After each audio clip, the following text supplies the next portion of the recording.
Você tá no canal de cortes do Future Podcast. Se você gostou do conteúdo que tá aqui, não se esquece de se inscrever e curtir. E também dá uma olhada no nosso episódio completo que tá na descrição desse vídeo.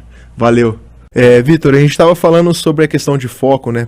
E a gente estava falando, ao mesmo tempo que a gente falou de foco, a gente falou sobre não virar as costas para as coisas aleatórias que podem acontecer, que você não pode ter um planejamento muito fechado, né?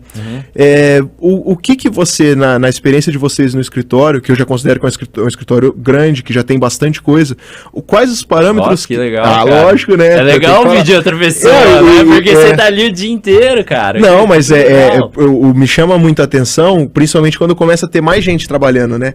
Então vocês já tem uma equipe grande. Por exemplo, eu trabalho praticamente sozinho. E pra mim é tranquilo nesse momento, mas eu já começo a ver que o negócio vai transbordar e que eu preciso trazer pessoas. Legal. Mas quais são os parâmetros? O que vocês usam pra olhar? Ou o que chama a atenção de vocês no dia a dia pra falar, nós estamos no caminho certo, talvez não estejamos no caminho certo? Cara, pergunta difícil, bicho. Difícil. Caramba. Qual é o parâmetro para falar se o caminho tá certo? Talvez, você não precisa me falar, o parâmetro é 70% de ganho, não. Por exemplo, os meus parâmetros, quando eu atendo alguém, por exemplo, que veio da internet, eu sempre pergunto, como é que você me achou? Isso eu aprendi com meu pai. Entendi, como é que você me achou? Aí o cara fala assim, joguei no Google. Aí se o cara jogou no Google, você já pensa, bom, eu preciso ver como é que tá meu nome no Google lá, para ver se tá vindo legal. Meu nome tem outra pessoa com o mesmo nome que eu, que é engenheiro. Ou seja, se cair no telefone do cara lá, fudeu. Ou seja, tem que me procurar.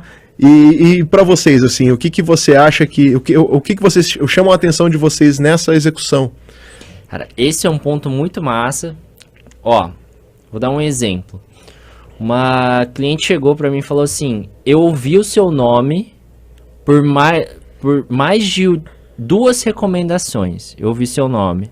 E aí eu falei assim, ele que eu quero, como advogado.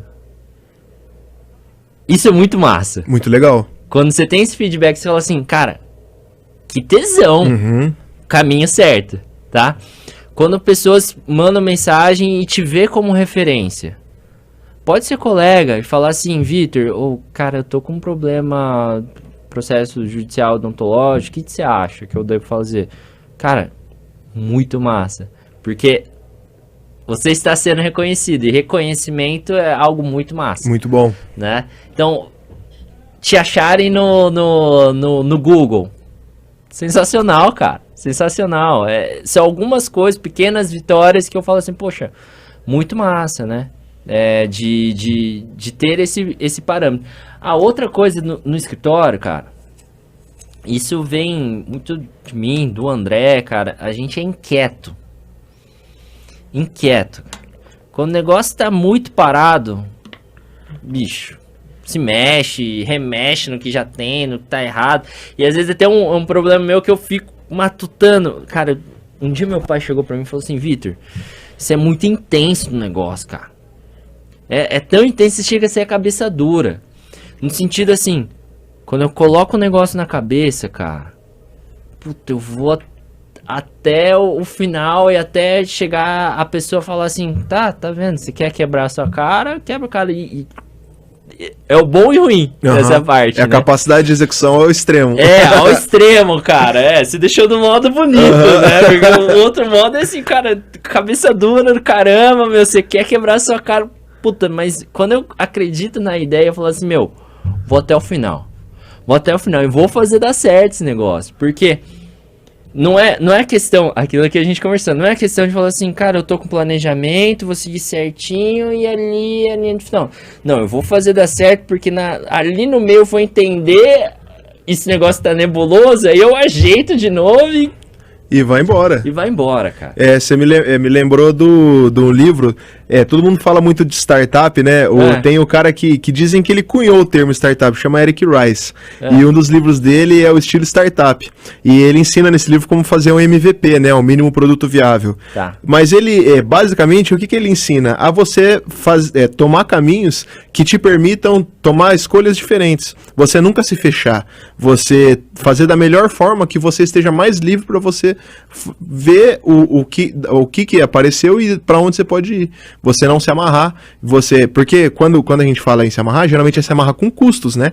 Que é o que eu falei, o podcast pra mim foi uma coisa que tava na minha cabeça há anos, mas talvez, e se eu tivesse feito um financiamento, comprado 40 mil em câmera, eu ia precisar ver o resultado amanhã.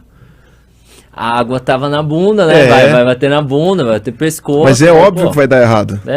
É óbvio que não vai ter a leveza que talvez precisa ter, que eu não vou conseguir fazer de uma forma que eu... Sabe, porque eu vou precisar ali, ó.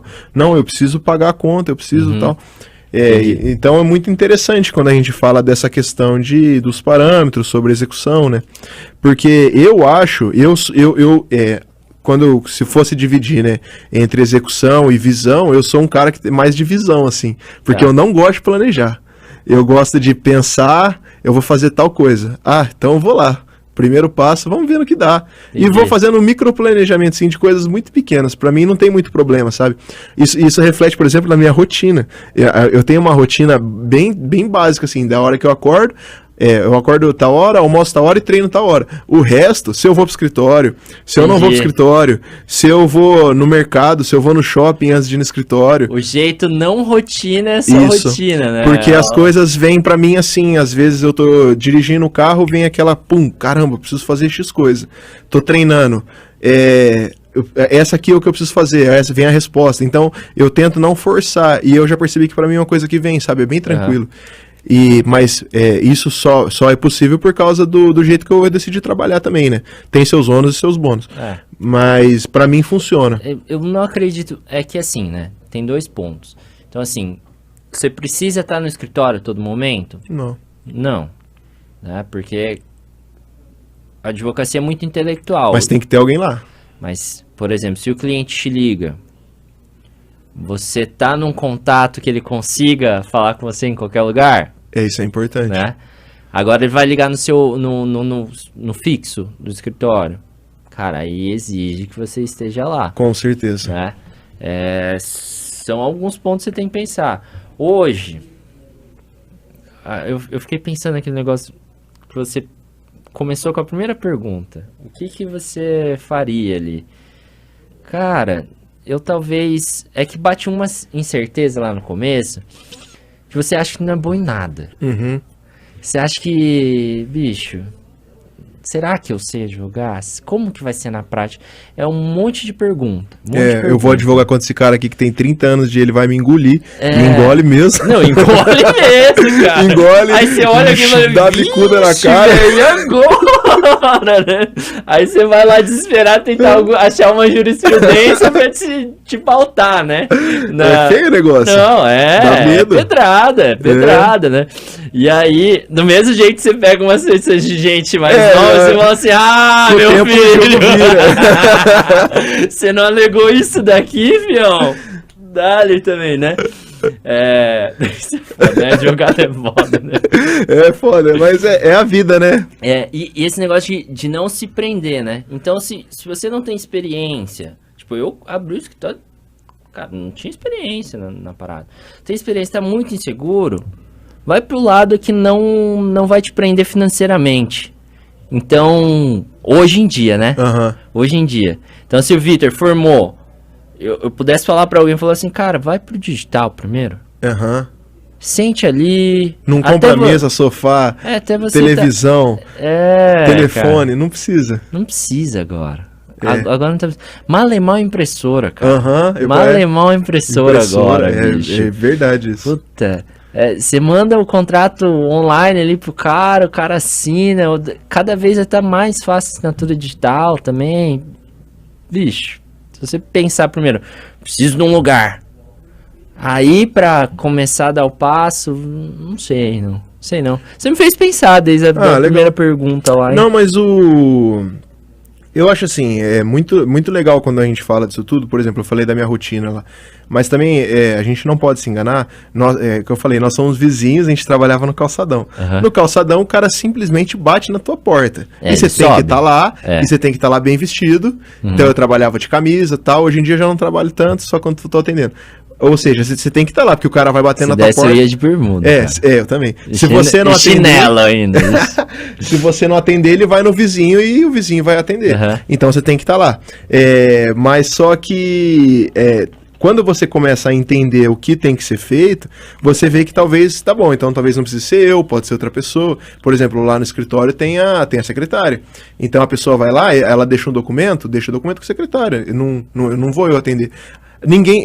Aí quando eu mudei de localização, você também, fomos uma área mais nobre, a pessoa já não bate na tua porta, né? Ninguém mais bateu na tua porta. Eu tenho certeza que ninguém mais bateu na tua porta. Não bate. A pessoa liga, marca e já tem uma outra questão, né? Uhum. Mas é muito legal ver essa mudança, primeiro, nossa, né? Do que a gente começou fazendo e o que a gente faz hoje. E é por isso que eu te fiz essa pergunta, do que você faria diferente. Porque eu falei, né, que eu tenho mais a questão da visão, mas uma coisa que eu acho que eu tenho favorável pra mim é que eu sou muito observador. Então, por exemplo, eu tava lá terminando a faculdade e vi você no escritório, o escritório bombando, vocês trabalhando pra caramba, eu falei, tá, legal, um caminho legal. Ao mesmo tempo, eu tava no 4º ano da faculdade, a minha irmã é advogada também, né, e ela no 5º. Ela se formou e não tava trabalhando, ficou ralando pra entrar no escritório. Eu, na minha cabeça, falei, tá, eu vou me formar, eu quero advogar. O que eu preciso fazer agora? Estágio. Então eu larguei o estágio que eu estava no fórum, num gabinete ótimo, aprendi muito, ganhei muita... pagava muito bem, né? Paga muito bem no fórum. E fui num estágio lá que pagava pouquinho. Falei, não, mas aqui eu vou sair... Vou ter a prática eu vou pegar o AB, eu vou ter um lugar para trabalhar. E foi o que aconteceu.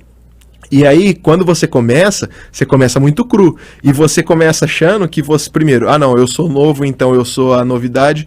essa galera velha não sabe do que ela tá falando. E aí vem o cara e te engole.